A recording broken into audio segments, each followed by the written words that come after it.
Hello, everyone. My name is Joseph Larios. Thank you.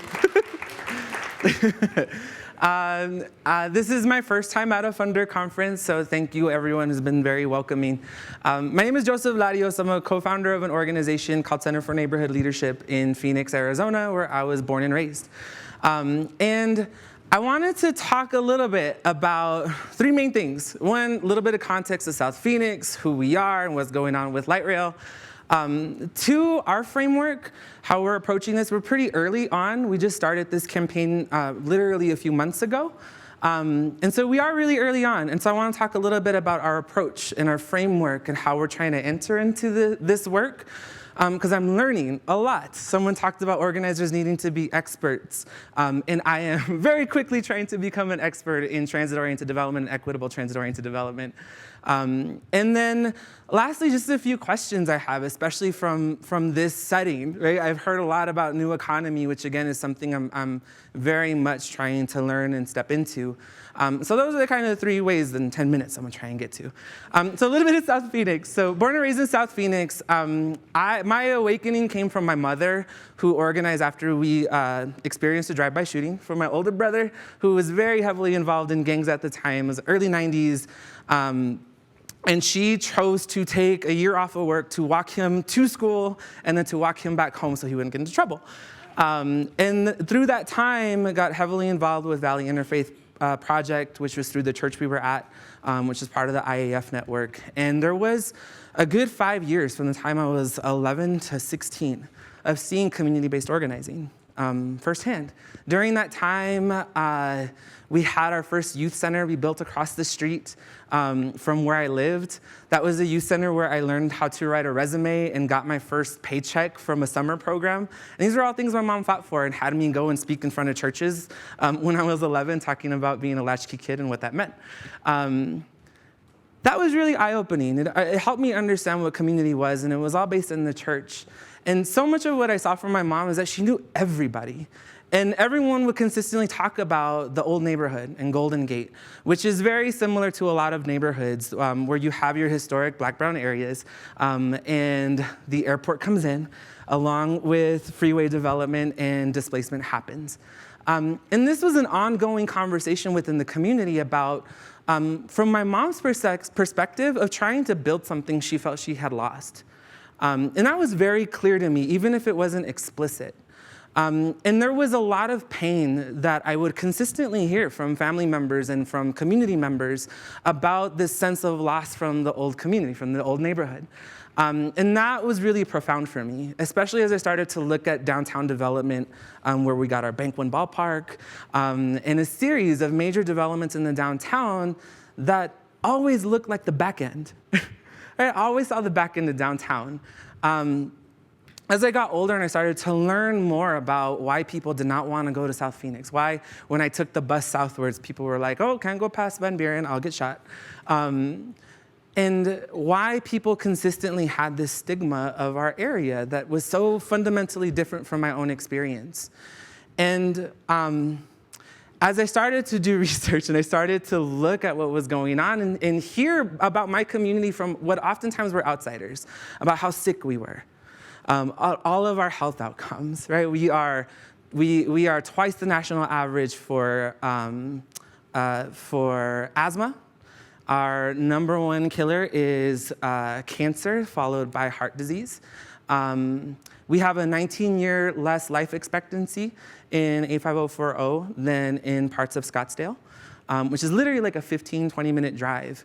When I started to look at that and understand the legacy of all of these land use issues that happened way before I was even born, I started to understand what was really happening with development and our understanding of land. And so, again, South Phoenix, kind of your typical south of the tracks neighborhood, your historic black and brown neighborhood. We have one of the other interesting things that I remember hearing from an early 2000 study is that we house the 6th largest population in the zip code 85040 of people currently incarcerated in the country. And these are all things I didn't understand where they connected. I didn't understand how they were all interwoven.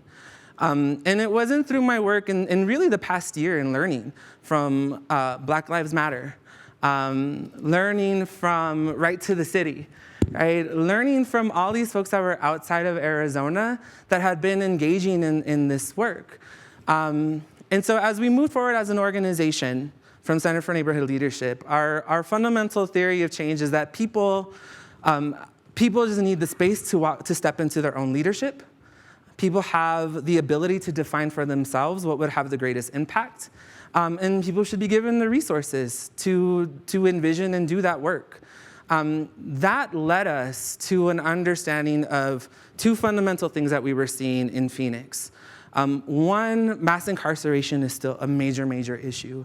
And people oftentimes talk about the lack of civic engagement in these, especially in the Latino populations, right? If Latinos would only vote, if they would only show up, if they would only vote their self-interest, we would be in a fundamentally different place.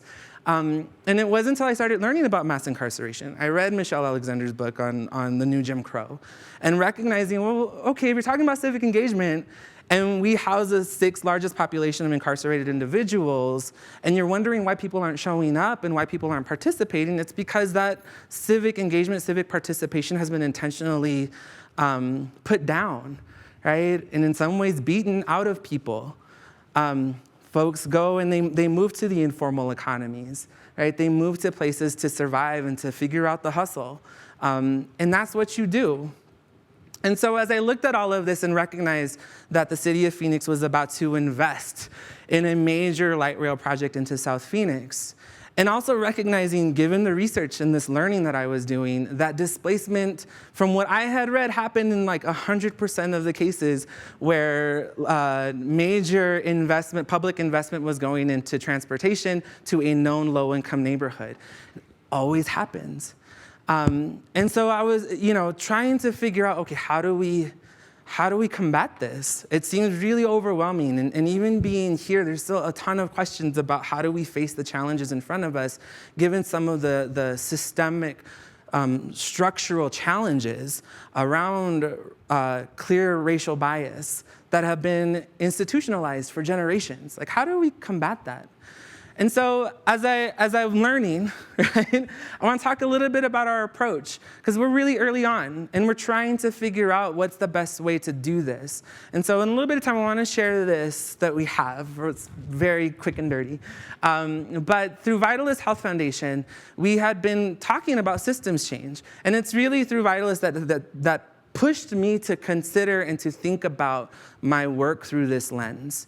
And so as we started to look at that, we said, all right, well, people need to understand systemic problems, and they need to look at it in terms of outcomes and data. And so, a systemic problem isn't something that is an individualized thing. It's not something that you can answer for from individual behavior. It's a consistent outcome from the system that's consistently being produced. And so how do we name that, and how do we find data for that? And one of the things that we were looking at was, well, how do we get residents more centered? How do we get them more centered in the development process? Because right now, systemically, what's centered in every development project that I've seen the city do is economic return on investment before anything else. And so as I was considering these things and trying to figure out, well, how do we address this? One of the first things and the first learnings that we came out with was, well, we need to center the lived experience, the people who have been most directly impacted by some of these historic land use decisions.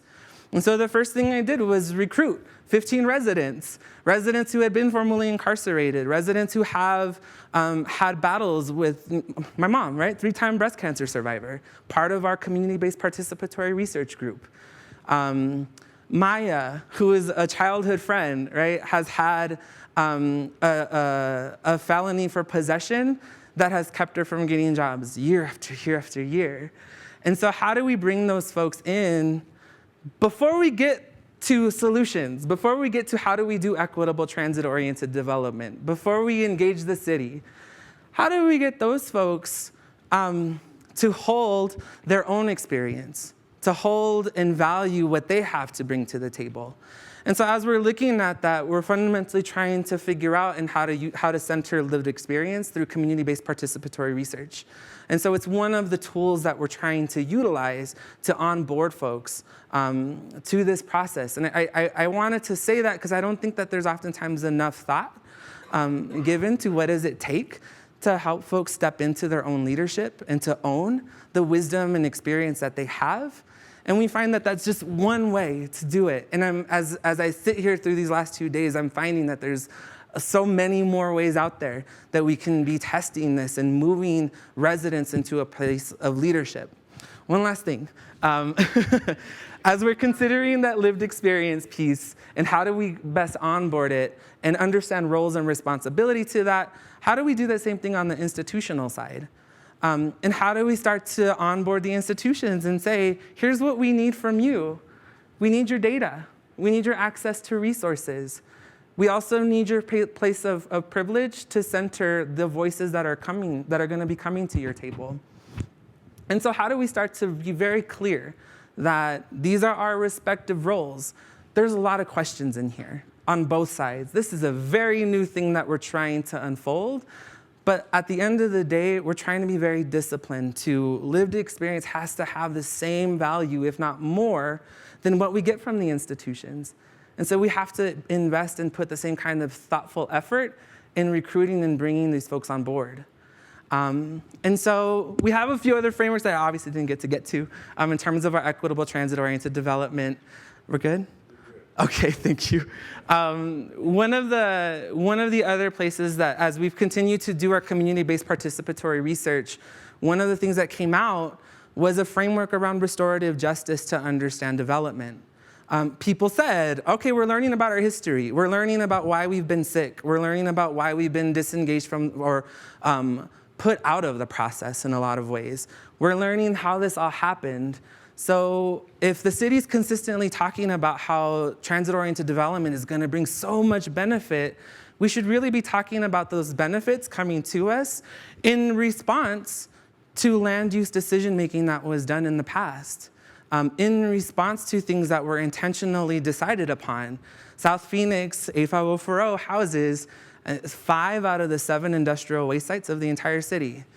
To this day, based off of that long-term decision-making, land use decision-making from the 1920s to the 1930s, to this day, Phoenix has 40% of all of its carbon emissions come out of one zip code in the South Side.